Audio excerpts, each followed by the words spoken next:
অনেক দিন আগের কথা, একটা ছোট্ট গ্রাম ছিল, নাম তার পটলপুর। সেখানে থাকতো দুষ্টু এক ভূতনাথ। ধুর বাবা, এই গাছে বসে বসে আর ভাল লাগে না, তো যাই একটু জঙ্গলের রাস্তা দিয়ে ঘুরে আসি।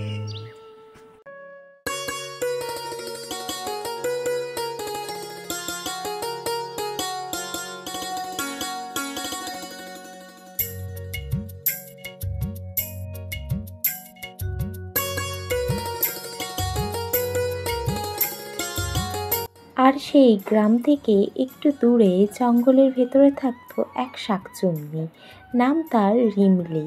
তার কাজ ছিল রাত্রিবেলা নাচ করা, চাঁদের আলোতেই খেলা করা, আর মাঝে মাঝে কিছু দুষ্টুমি করা। এদিকে ভূতনাথ জঙ্গল ঘুরতে ঘুরতে রিমলির সামনে এসে হাজির হলো। আরে, আমি কোথায় এলাম? এত সুন্দর আলো! ও মা, ও কে? ভূত হয়ে কি আমি প্রেমে পড়ছি নাকি? তুমি কে? জঙ্গলে এলে কেন? আমি ভূতনাথ।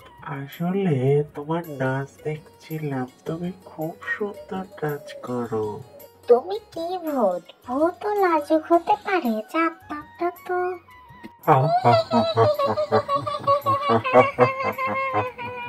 এভাবেই তাদের মধ্যে ধীরে ধীরে বন্ধুত্ব আরো গাঢ় হতে লাগলো। পরের দিন সকালবেলা ভূতনাথ আবারও জঙ্গলে যায় রিমলির সাথে দেখা করতে। তুমি জানো রিমলি, আমাদের ভূতেদেরও একা লাগে মাঝে মাঝে। সবাই শুধু ভয় পায়, কেউ বন্ধু হতে চায় না আমাদের।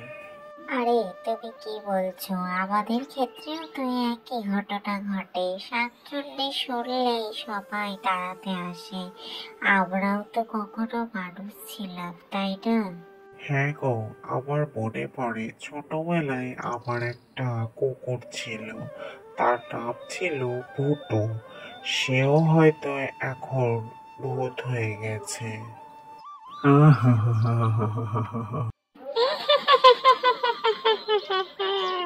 তুমি দেখো মজার ভূত। আমাকে যদি প্রত্যেক দিন এইরকম সুন্দর সুন্দর গল্প শোনাও, তাহলে আমি তোমার সাথে জঙ্গলে ঘুরে বেড়াবো। গল্প তো শোনাবো, কিন্তু তুমি কোনোদিন হারিয়ে যাবে না তো আমার থেকে? না গো, আমি কোথাও যাব না। তুমিও যেও না আমায় ছেড়ে। এরপরে তারা দুজন জঙ্গলটা ঘুরে দেখতে থাকে। এর মধ্যেই সন্ধে নেমে আসে। রিমলি, তুমি জানো ভূতেদের জীবনটা পুরো একঘেয়ে। তুমি যবে থেকে আমার জীবনে এসছো, তবে থেকে আমার জীবনটা রঙিন হয়ে উঠেছে। ভূতটা, তুমি একদম ঠিক কথা বলেছ। এতদিন জীবনটা কেমন একা একাই কাটছিল। তুমি আসার পরে আমার একঘেয়েমি একদম কেটে গেছে। এখন আমার খুব ভালো লাগে। আমারও তোমার সাথে মেলামেশা করতে খুব ভালো লাগছে রিমলি। ঠিক আছে, অনেক তো রাত হলো। এখন যাও, তুমি গ্রামে ফিরে যাও। আমিও আমার ঘরে ফিরে যাই। ঠিক আছে, আজ আমি যাই, কাল সকাল সকাল চলে আসবো। আর কাল একটা নতুন জায়গায় যাব।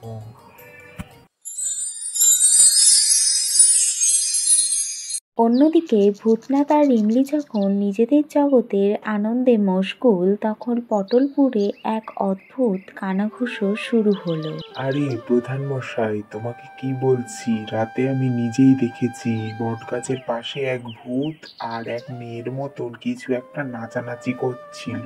হ্যাঁ গো প্রধান মশাই, ওই তো শাকচুন্নি। আমাদের গরু কদিন আগে হারিয়ে গিয়েছিল না, সেটা ওদেরই কাজ। না না, এইভাবে চলতে দেওয়া যায় না, ভূত পেতকে তাড়াতেই হবে। এক কাজ করি, তোমাদের চেনা জানা কোনো তান্ত্রিক আছে নাকি? না গো প্রধান মশাই, আমাদের চেনা জানা তো সেরকম কোনো তান্ত্রিক নেই। তাহলে কি করা যায় বলো তো, একটা তান্ত্রিক না পেলে? আরে, তোমরা তান্ত্রিকের খোঁজ করছো? আমার চেনা জানা একটা তান্ত্রিক আছে। কে সে তান্ত্রিক? তার নাম বলো আমাদেরকে। তান্ত্রিকের নাম হলো ভদ্রনারায়ণ। ওর তাবিজ আর ঝাড়ফুঁকে ভূত যেমন তাড়ায়, শাকচুন্নিও পালায়। ও থাকে হচ্ছে গভীর জঙ্গলে। কাল কি যাবি তোরা? হ্যাঁ, কালই আমরা যাব। এই সমস্ত অনাচার আর চোখের সামনে দেখা যাচ্ছে না। ঠিক আছে, তাহলে ওই কথাই রইলো। কাল তাহলে সকাল সকাল আমরা রওনা দেব।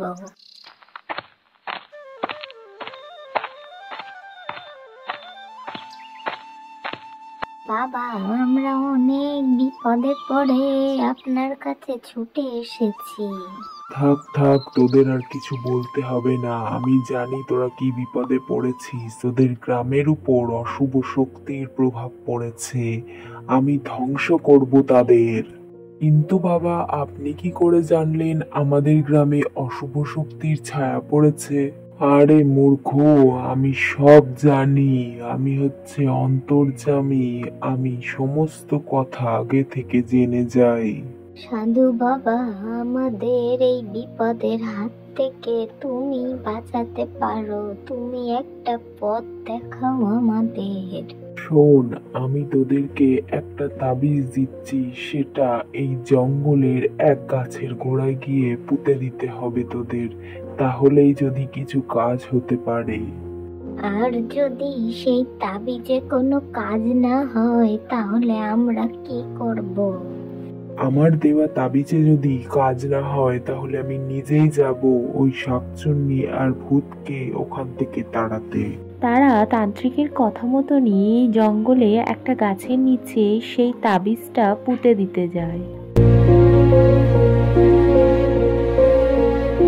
জানো তো রিমলি, আমাদের গ্রামের সবাই আজ এক সাধু বাবার কাছে গিয়েছিল।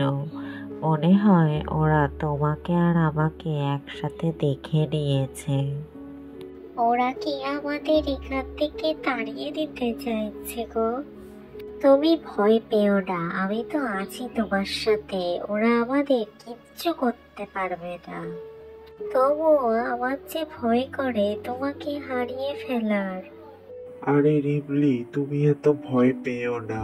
আমি আছি বললাম তো তোমার সাথে। দেখি আমি কি করতে পারি। এখন আমি ঘরে যাই, তুমিও গিয়ে শুয়ে পড়ো। পরের দিন রিমলি আর ভূতনাথ আবার দেখা করে। তারা নিজেদের মধ্যে কি একটা কথা নিয়ে হাসাহাসি করছিল। ঠিক সেই সময়েই তখন এখানে আসে এক ভয়ানক ডাইনি। এই, তোরা এখানে কি করছিস? তোরা জানিস না ভূত আর শাকচুন্নি প্রেম করে? এটা নিয়মের বাইরে। আমি তোদের অভিশাপ দিচ্ছি, তোরা আর কখনো এক হতে পারবি না। তুমি আমাদের কিচ্ছু করতে পারবে না। আমাদের ভালোবাসার সত্যি দেখে নেব তুমি আমাদের কি করতে পারো। হ্যাঁ, আমরা সারা জীবন একসাথে থাকবো। কেউ আমাদের আর আলাদা করতে পারবে না। ঠিক আছে, আমিও বলে রাখলাম তোদেরকে আমি আলাদা করেই ছাড়বো। আজ আমি চলে গেলাম, কিন্তু আমি আবার আসবো।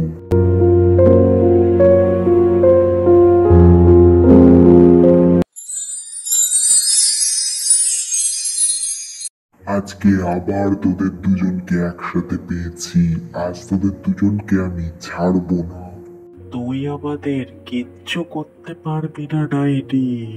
ওরে মূর্খের দল, তোরা এইভাবেই পার পেয়ে যাবি ভাবছিস? গ্রামের লোকেদের ক্ষতি করে তোরা নিজেদের প্রেম ভালোবাসা চালিয়ে যাবি তাই ভাবছিস? কখনো হবে না। না গো, তোমরা ভুল বুঝছো। আমরা গ্রামের কোনো লোকের কোনো ক্ষতি করি না। আমরা শুধু দুজন দুজনকে ভালোবাসি। তোরা যতই যা বলিস, তোদের দুজনকে আজকে আমি ছাড়বো না। এরপরে তাদের মধ্যে বেশ অনেকক্ষণ ধরে যুদ্ধ চলতে লাগে। শেষ পর্যন্ত সাধু বাবা আর ডাইনি পরাজিত হয়ে সেখান থেকে পালিয়ে যায় আর তাদের ভালোবাসার জয় হয়।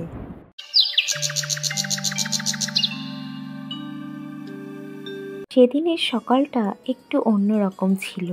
গ্রামের সকলে ভূত আর শাকচুন্নির ভালোবাসাকে মেনে নিয়েছিল আর সবাই তাদের ভালোবাসাকে উদযাপন করছিল।